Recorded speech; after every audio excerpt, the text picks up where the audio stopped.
About the World Cup on the World Cup show, let me bring on a man I call Prof. His name is Patrick Omo-Osagie. He's live on the program from Houston in Texas. Well, before the World Cup kicked off, I had a conversation with Prof, and the conversation was around Mexico, because in the build-up to the World Cup, there were lots of issues around Mexico in terms of security. And he did assure me on this program that Mexico will go on and host a very good and decent World Cup. Well, he's live on the show right now. Prof, you've proven everybody right. I mean, you said it on this program many weeks ago that Mexico will go ahead and host a very decent World Cup. And true to what you said, it's happening. A number of games in Mexico. We've not heard any shooting in Mexico since the World Cup started, Prof. Well, like I told you, the Mexico people, the people of Mexico, they love their football. Look, hosting the World Cup is a great advantage to any country. And there's no country that doesn't want to do well when they host. We saw a little Qatar host a very, very beautiful World Cup. So, Mexico was going to do their best and there will be no problem. So far, there's been no problems. And I guarantee you nothing would happen unusual in Mexico. So at the moment, everyone has kept their guns at home. Everyone is going to the stadium to watch football. Absolutely. Yes. We talked about the issues with immigration in the United States. We've seen a couple of players and officials, not granted entry into U.S. and Canada. What impact is this having on the overall look and feel of the tournament right now? Zero impact. Look, it's unfortunate that the Somalian referee couldn't gain admission into the United States. Look, they do find things on people that they'll say you are inadmissible. There's nothing we can do about that. We have Partey not being able to get into Canada to play with his Ghanaian team. Look, so these things happen. Countries have different rules of admission. And if you don't pass it, they won't let you in. It doesn't matter. There's nothing FIFA can do about that. It's just unfortunate that we had this Somalian referee. And then they talk about people being upset that he was held for 11 hours. Look, once a country says you can't come into their country, they're going to hold you until they can find a flight to take you out. So they're not going to let you go shopping we are not going to admit you. So they'll hold you. So it's not as if he was being interrogated for 11 hours. They probably made that decision within the first hour, 1 hour he came in, and they will hold you. It happened to me before. Coming out of Nigeria, coming to the United States, I stopped over in London.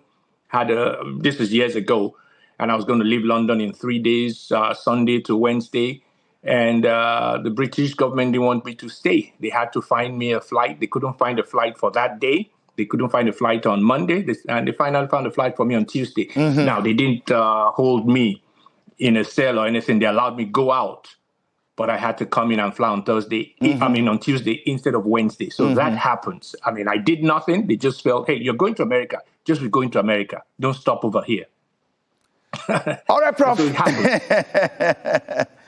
All right, let's go pay some bills. Now, when we come back, we've got a lot of conversations around U.S. hosting the World Cup, because there's a lot of talks about the facilities across all the venues in the U.S.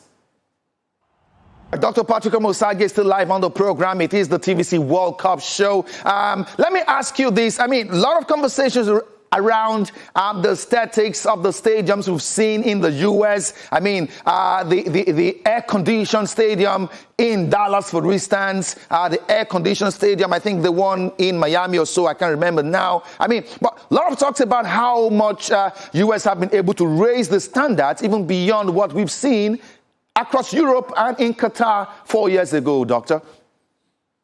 Well, look, first of all, you have to understand that most of the stadiums being used out here belong to NFL teams. Now, NFL, I think there's no team in the NFL that is less than $7 billion in value. So their stadiums are going to be world class. The $5.5 billion stadium that is being used in LA, can withstand earthquakes and all that. Yes, it's not air conditioned, but that's a beauty to watch. They have 3 stadiums they're using that are all that they can close the roof and turn on the air condition. That's Dallas, Atlanta, and Houston. I live in Houston. I've been to NRG, which is what we call the stadium here. It's a beautiful stadium. It seats 74,000. Dallas sits, I think, 94, and Atlanta sits about 90 or something like that for soccer. So these are great stadiums. Look, America has, I mean, when it comes to sports facilities, America has the best around the world. I mean, you would even see some visitors that have visited some schools, high schools, and they see the kind of facilities, sports facilities they have. So nobody, I mean, when it comes to facilities, nobody can rank with America. They're with the US. At the top, and, you know, the second is way, way below them.